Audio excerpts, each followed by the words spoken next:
Hey everyone, and welcome back to what is going to be the second episode of my epic champion tier list for every single faction in Raid Shadow Legends. Real quick, I just want to point out I actually have two of Luthiea on this tier list. I didn't realize I put a duplicate picture in there, and then by the time I did realize it, I already saved the tier maker, and apparently you can't remove pictures from the tier maker unless I'm missing something, in which case if I am, let me know down below, but just ignore the duplicate. We're going to go ahead and hop straight into this here. So today we are covering the High-Elves. The High-Elves, of course, are filled with a lot of good epic champions here. There's a lot of good legendaries in this. We have some of the best legendaries in the game, I would say. Like we have Tayrel, which was a fusion. We have Arbiter, who's, just fantastic. So this faction overall even has very, very good rares. They got like 3 late game viable rares, which is crazy. So I'm excited to do this. There's a lot of great champions in here, like I said. First one we're going to be covering is Royal Guard, the champion that we also see quite a bit in the Call of the Arbiter series. So we got attacks one enemy, has a 65% chance of placing the big version of decreased defense for 2 turns. His A2 is what he's known for. Attacks all enemies, damage increases according to enemy max HP. You don't need to worry about getting any cooldowns on this. And A3 attacks 4 times at random. Each hit has a 75% chance of placing a decreased speed. Each hit also has a 75% chance of decreasing the target's turn meter by 25%. This champion is definitely one of the most endgame viable epics in the game. He is fantastic for Dark Fae, for Spider, for like basically everywhere in the game, of course. So this is going to be an easy ranking inside of the S tier for me. I forget where I placed everyone, but I think there's actually a decent amount of S tier champions out of this faction, so I'm excited to share that with you guys. This is going to be Tayrel. Tayrel is probably going to be the first point where I get some flack. So he has 11,000 reviews. This is definitely one of the oldest decreased defense champions in the game. So his A1 has an attack one enemy 2 times. Each hit has a 40% chance of placing a decreased attack. Big version damage inflicted is proportional to defense. AoE has a 100% chance of placing a big version of decreased defense. If the target is under a decreased attack, will place a sleep for 1 turn. Damage is proportional to defense. You book this up to 100%. It is still on a 4-turn cooldown though.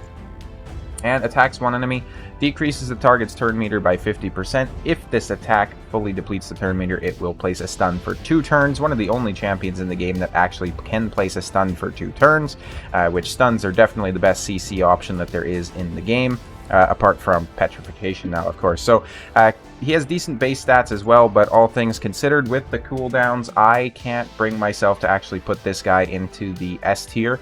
Like a lot of people would probably expect with Tayrel. So I think I'm going to give him a very fair ranking at the A tier, just kind of outside the S tier, but realistically, I mentioned in my last video that, oh, I forgot to turn my light on, let's do that. I mentioned in my last video that if when I finish this series, I'm going to do a ranking of all the S tier champions compared against each other, and I know for a fact that someone like Tayrel would go into like the F tier when you compare them to someone like Stag Knight, right? So like I said in the previous video as well, these aren't rankings specific to this faction. This is as if only epics existed in the game. So he does, unfortunately for him, have to get paired against something like a Stag Knight, in which case he's going to lose every single time.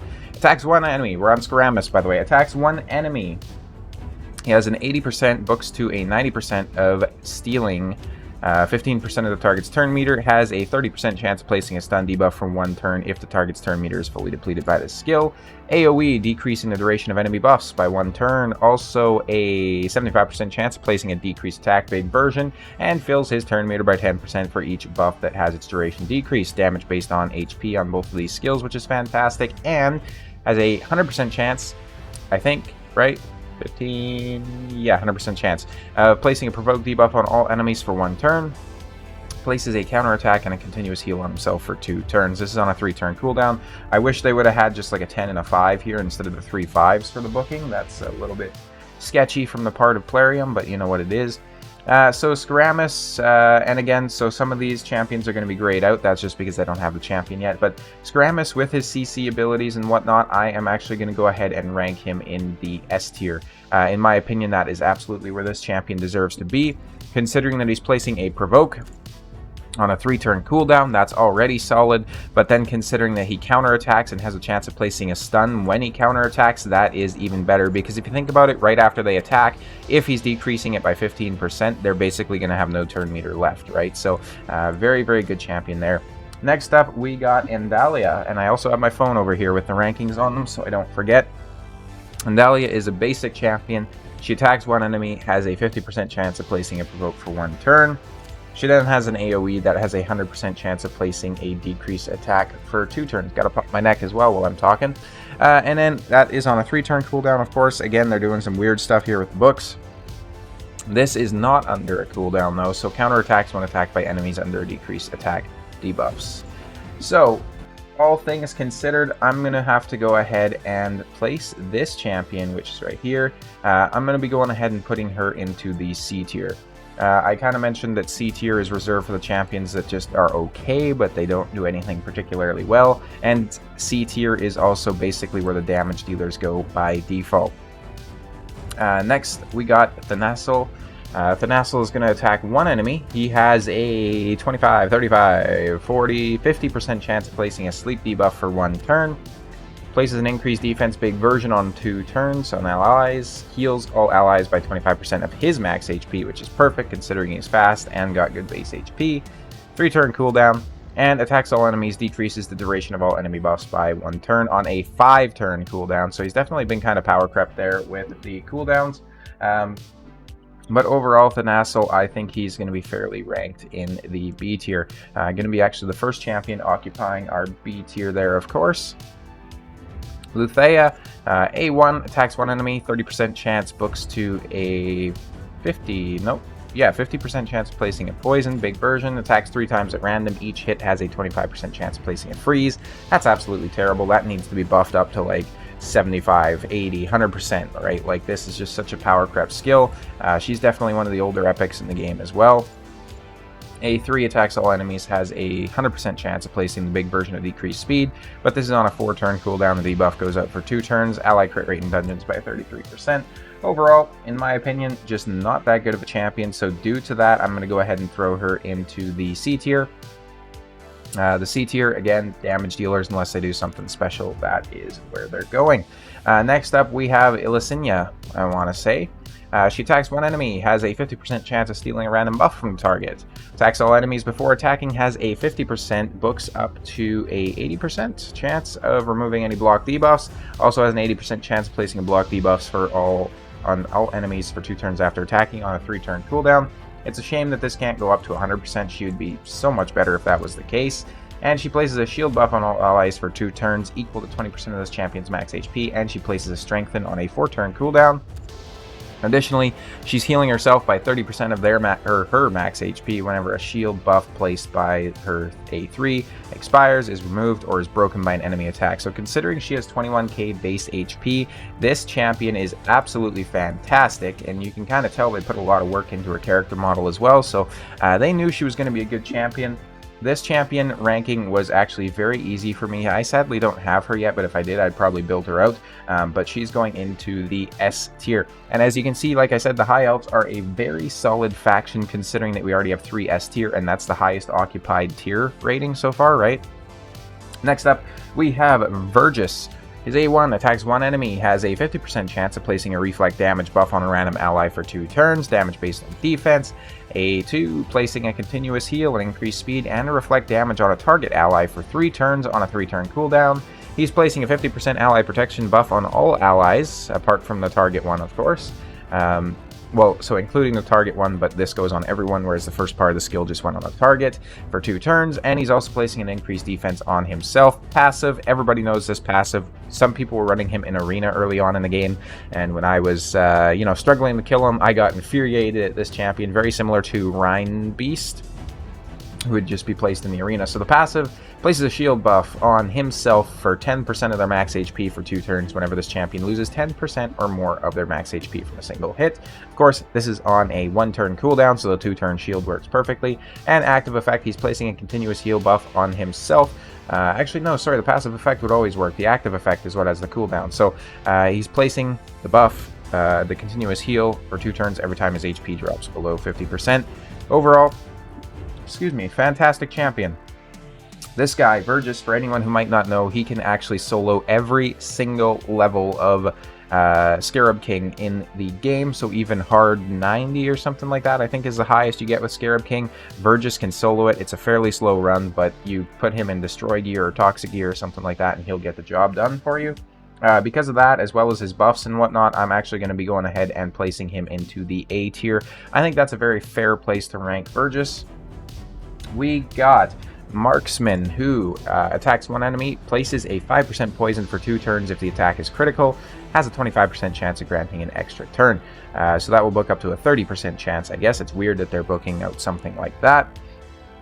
I do like that he just straight up places the poison, though, and it's not like a 25% chance or something like that. Attacks one enemy, fills the turn meter of all allies by 20%, has an extra 25% chance of inflicting a critical hit. Again, it would be nice if, you know, his A1 did the same thing, because you have to build him out with crit rate for this, but you don't have to for this. It's weird. Attacks 4 times at random. Each hit has a 35% chance, books up to a 45% chance to ignore ignore defense. So just ignoring defense in its entirety is pretty good, of course. His buff chance booking up there, that's also good. This is going to be on a 4-turn cooldown. Ally speed in arena battles by 20%. Overall, in my opinion, this is a damage dealer that doesn't do a whole lot of anything else. So because of that, he is going to be placed into the C tier. I might run him inside of Clan Boss at some point just to see how that goes, considering that he's ignoring 100% of defense on that A3, right? Placing poisons and whatnot. Could be a pretty decent champion. Jinglehunter. This guy came out around Christmas, I believe. You know, surprising, right? Considering his getup and whatnot. Attacks one enemy 2 times, has a 50% chance of placing a decreased speed if the attack is critical, and that is the big version, of course, which is nice. Attacks one enemy, has a 100% chance of placing a freeze debuff on all enemies for 1 turn if this attack kills the enemy. And attacks all enemies, decreases the turn meter by 20% if it's critical. Fills his turn meter by 10% if it's critical. That's on a 4-turn cooldown. Ally speed in arena battles by 24%. So this guy actually has very good aura. He's got some good skills there as well. He can help speed up your dungeon runs and whatnot because of his speed and turn meter manipulation there, which is very nice. So because of that, I would actually have to go ahead and rank him a little bit higher than someone like Marksman, Luthiea, or Andalia. And because I just said that, he's going into the B tier. I think that's where he is most fairly placed. Next up, we have Battle Sage. So Battle Sage has an AoE on her A1. That's it. Very simple attack. You know, lightning slash, it does what it does. That's about it. Good candidate for a stun set because of that. She's got decent base stats as well, so definitely can survive. Placing an increased attack buff on all allies for 2 turns, then removes all debuffs from all allies. So this is a problem, considering that if you have like block buffs, for example, her increased attack is just not going to be placed. She should be removing all debuffs from all allies and then placing the increased attack. I am actually pretty sure that when this champion came out, there wasn't a block buffs in the game. Go ahead and let me know if I'm wrong about that, or at the very least, there's very few champions that did it. She places a revive on death buff on a target ally for 3 turns on a 4-turn cooldown. The ally will instantly revive if killed. Shocker, right? She's increasing ally speed in all battles by 19%. Overall, I do personally hold the opinion that she is absolutely a power prepped champion. And then so because of that, we are going to go ahead and put her into the B tier.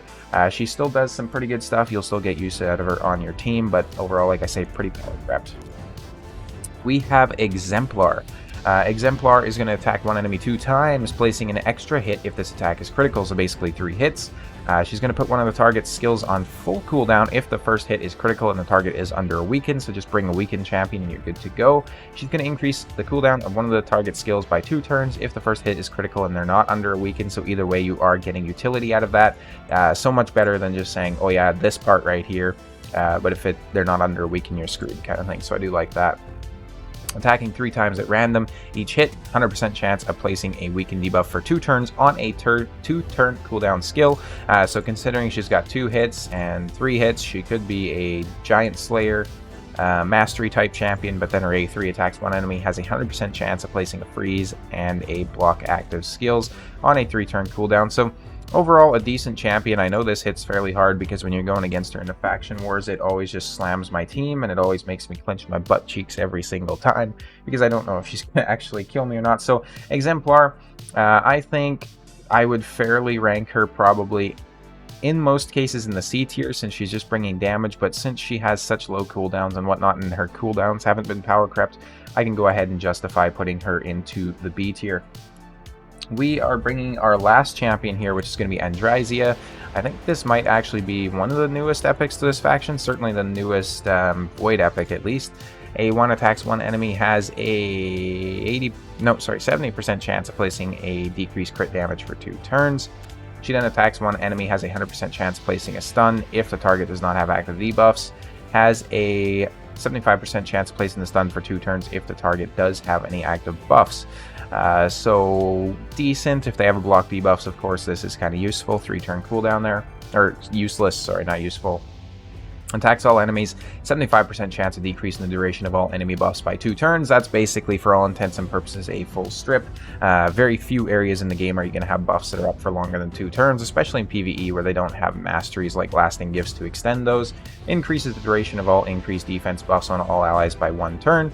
So kind of similar to a buff extension effect on your team, but very specifically with the increased defense. And her passive, which is what she's kind of known for most, is a mini Necrit. At the start of each turn, places a 50% ally protection buff for 2 turns on the ally with the lowest max HP. Will not be placed on this champion, of course. Also places a 25% strengthen and a increased defense on herself for 2 turns, so definitely helping to lower the damage that she's going to take in.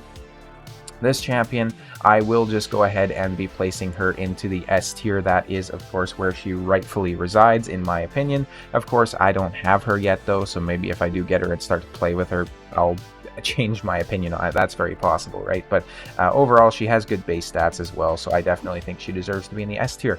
Very interesting with the High-Elves here to see that there's nobody occupying the F tier except our duplicate Luthiea. Again, great champions. I think this is actually more S tier champions than I had in the Banner Lords, or it's the same amount. I forget already, even though I just reported that yesterday. But considering that these are such a smaller faction in terms of the amount of epic champions, that's impressive, right? I would like to thank you guys so much for watching, and I'll see you in the next video.